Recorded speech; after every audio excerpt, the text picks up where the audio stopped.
Hi everybody, it's me Jill and welcome to Jill Informed. You know the drill by now. I am in Tucson, Arizona on vacation with my husband, but of course I'm still recapping my shows, and definitely I am not going to miss this one because this is the recap of The Real Housewives of New Jersey, Season 9, Episode 15, the season finale. So let's get started. Okay, so this episode starts with a check-in of every family, and it's a little bit boring, but I do have to mention the scene at Jennifer's house because she is playing double dutch with her children, not in the backyard, not in their indoor gymnasium, but in their living room. What? Why? I mean, I get that it's big enough, but this is why I question whether they really live in that house or not. There's hardly any furniture, and there is a giant marble floor in the living room, big enough for the entire family to play double dutch. So, there you have it. Danielle and Teresa are trying on red dresses for the big anniversary party for Jennifer and Bill. It's their sweet 16th anniversary. I mean, is that a thing? So there's a few throwaway scenes with Jackie taking her mom to the salon for a complete makeover. I must say, it was lovely and she looks great. And a little scene with Margaret and Brett, and he finally agrees to have dinner with Jan. So I don't know, that's great for her because I know she's been trying to make that happen, but it seemed like he gave in very easily. So I kind of felt like it was another one of those scenes that was kind of just created for the show, you know what I mean? Okay, so all that's great, but the scene that I really want to talk about, and I know you guys know what it is, the scene with Jennifer and Bill and all the kids going out to dinner. Yeah. Oh my God. I'm sorry, these kids have no idea how to behave in public. That's what the problem is. They don't know how to act. I mean, it goes beyond being spoiled. It goes beyond the fact that they get whatever they want. They don't know how to interact with society. Now, Olivia, who is either an evil genius or just evil, I haven't decided yet because she's only 5. She's come up with a great idea, and that is if her mother will take her to Target and get her 2 things, she'll finish her soup. Yeah. What do you think Jennifer says? Okay. So then Bill goes, now see, that is being spoiled. Okay, I told you, Bill, you can't say anything anymore because as I recall, you bought her perfume just so she would leave your office a couple weeks ago. So you kind of don't have any room to talk. His argument is that he provides for the family, and so Jennifer should discipline the children. Jennifer can take the lion's share of raising the children maybe, but you can't make one parent be the only disciplinarian. That doesn't work, and I don't think that's healthy. So the tables get turned on Bill, though, because Jennifer's complaint is, I don't want you to go out with your friends all the time. You're never home. And he said, can't adults have other adult friends? And she's like, yes, but there has to be a balance. And then his older daughter, can't remember her name because, you know, Olivia is the star. She said, yeah, Dad, but like half with your friends and half with your family, only your family should mean more. Oh, God. It was sweet, and it was a little heartbreaking, and it got to Bill, I could tell. And then, to just turn the screw a little further, his son said, you know, Dad, you always tell me that you're my role model, but you're not really around me very much to be a role model. Oh. Yeah. So Bill agrees that he should be around the kids more, and he's going to make an effort. So, you know, all's good. And I assume their next stop is Target. Next is a little scene with Dolores and Frank, and Dolo's time has come. That's right, Mama is putting herself first for once. She feels like she needs to move out of the house. She doesn't know if it's an apartment or move in with her boyfriend or what. But, you know, she told Frank he can stay in the house they live in now. He could do whatever he wants, but she's a moving on. It really does seem like a healthy decision for her, right? Don't you think? Okay, next, Melissa and Joe have a discussion about gender roles. I'm not sure how well this is going to sink in with Joe Gorga, but Melissa is basically trying to tell him that she wants Antonia to feel like she can do whatever she wants to do. If she wants to go away to college, great. If she wants to work in Joe's office, great. If she wants to have her own business like her mother does, great. So Joe says, you know what? I love you, and if that's what it takes, that's what I'll do. I don't know. I feel like that's a little too easy, and I'll believe it when I see it. Okay, now it is the big anniversary party at Jennifer and Bill's house.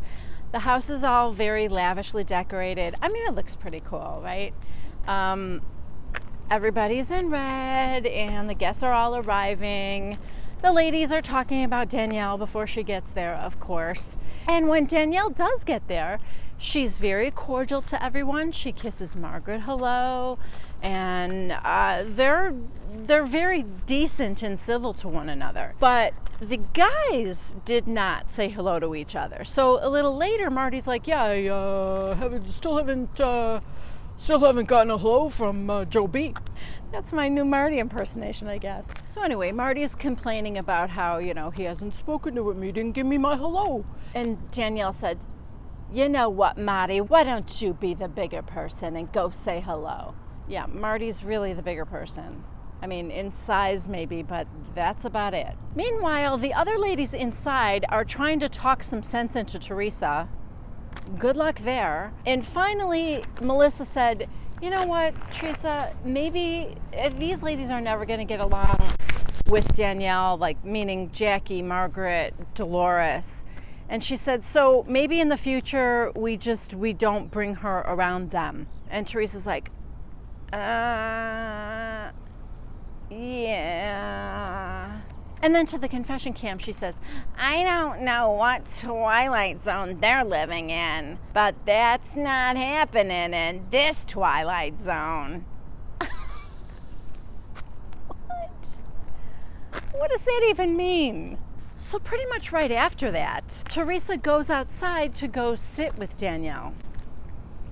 And of course, she's about to tell her everything. But even before she gets there, Danielle, all she cares about is if people are talking about her. This is the second time now. When they went out to buy the red dresses, she's like, "So, was anybody talking about me at the party?" They were, unfortunately. And then the same thing right now. They're sitting outside, and Danielle goes, "So, is anybody talking about me inside?" And Teresa's like, well, yeah. So for whatever reason, I don't think Teresa says that it's Melissa that suggested they don't bring Danielle around. Danielle just goes off on Margaret. I think she's assuming that it was Margaret that came up with the suggestion to not bring her around.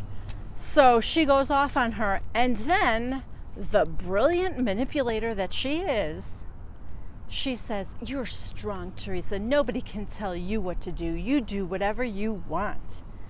And Teresa, being Teresa, falls hook, line, and sinker for that.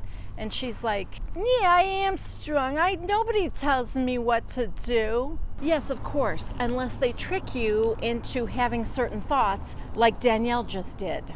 And when Danielle asked her, "Was anybody talking about me?" I really wish the answer was no. Because that what killed Danielle more than anything else, more than anything they could have said about her, to find out that they said nothing about her. I mean, that would be the nail in the coffin, right? Anyway, during this scene with Danielle and Teresa, we get to see a flashback of when Caroline and Dina Manzo were telling Teresa, "You better watch out for Danielle. Do not hang around her. She's bad news." And then back to the party, Danielle and Teresa say, "Oh my God, this is like deja vu from 10 years ago." Instead of something clicking in Teresa's brain and her thinking to herself, "Oh yeah, 10 years later, women are still warning me about Danielle. Maybe there's something I should be paying attention to." Instead, she doubles down on Danielle. Unbelievable to me. Really, you know what? They deserve each other. I feel like there's no help for Teresa. And again, I guess people just need to find out for themselves.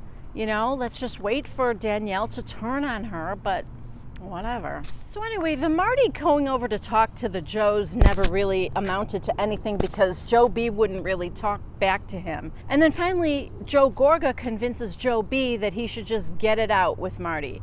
And at the end of it, you guys will either be friends or you won't, but you just need to get this thing over with. So now Joe B goes and seeks out Marty. Marty wants Joe B to apologize for the way he talked about Danielle and Bimini. And Joe B's like, no way. That was just, you were getting married. That was just guys busting chops. You know how it is. We were just goofing around. So he's like, there's no way I'm apologizing for that.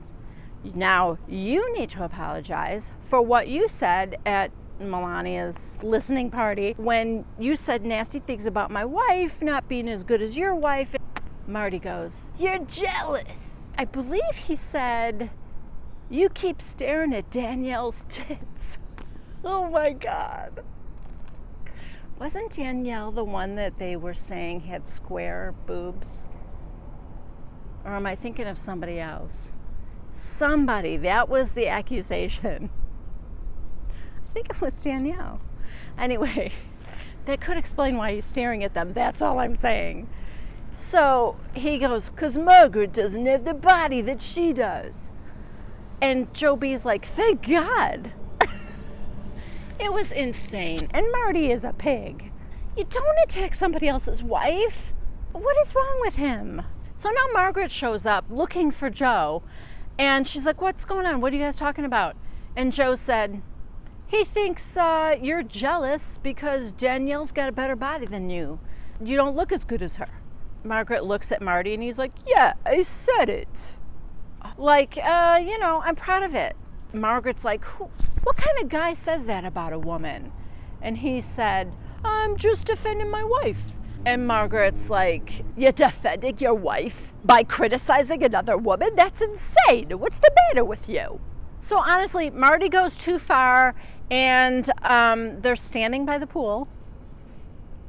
I think you guys know what happens. Oh God. So Joe B and Margaret both push Marty into the pool. Okay, when he comes up out of the water, he's holding something. I don't know if it's his cell phone or his wallet or I'm not sure, but he went in with everything. Margaret goes storming off and all the ladies are like, oh, what happened out there? So now they're starting to go out there and Danielle goes, what happened? And Margaret goes, if you're looking for your husband, he's in the pool. And Danielle goes, who threw him in the pool? And Margaret said, me and my husband. Honestly, she shouldn't have done that because you make Danielle look like the sane one. None of us think Danielle is sane, of course, but when you do stuff like that and Danielle is on her best behavior, it makes you look crazy, and I hate when women do that. I understand it, but I wish she didn't go that far. Anyway, Margaret's walking out and Teresa's trying to find her and she's chasing after her. And Teresa is just like furious right now with Margaret. And she's like, Margaret, guess what? Danielle, she's gonna be coming around. I don't care what you say. It wasn't Margaret's idea to not have Danielle come around. It was Melissa that suggested that. Anyway, Margaret's like, you know what? You can have her. You can keep Danielle. And the divide between these two groups seems stronger than ever to me right now. And then, of course, because it's the finale, this episode ends with the blurbs about every woman. We start with Margaret, who ended up getting a facelift after all. Jackie reached out to her sister. I guess things are good there. Dolores is on her apartment search. Melissa, now, this one was disappointing to me. Gotta wait for that helicopter. Sorry guys, I was looking for a good place to film this time and I'm out in the parking lot of our hotel and with the helicopter, and of course the area where there's no traffic is over here by the dumpsters, so I hope I didn't get those in the shot too much. Sorry. Okay, and Melissa took a DNA test so that if her long-lost sister is searching for her, then a match will come up. But I thought she was going to get like a private investigator to go look for her. I don't want her to just wait and see if this woman takes a DNA test and looking for her. I want her to actively investigate this. And I want it to be like a big part of next season. Jennifer, I don't know. Hers was about her brother's wedding and that Bill's going to try to spend more time with the family. I don't know.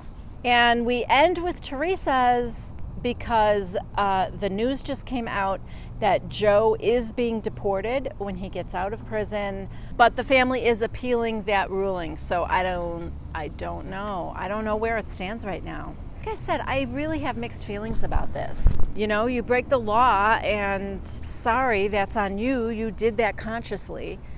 But the kids, right? God, it's not fair that they have parents who broke the law. So anyway, I don't know. I guess we'll see what happens. But that is it for me. Next week I'll be back home. Thank you guys so much for watching. Please subscribe to Jill Informed if you haven't already. Please give this video a thumbs up if you liked it. Don't forget to leave a comment down below. I will see you next Wednesday for the recap of the reunion part 1 for the Real Housewives of New Jersey. Bye-bye.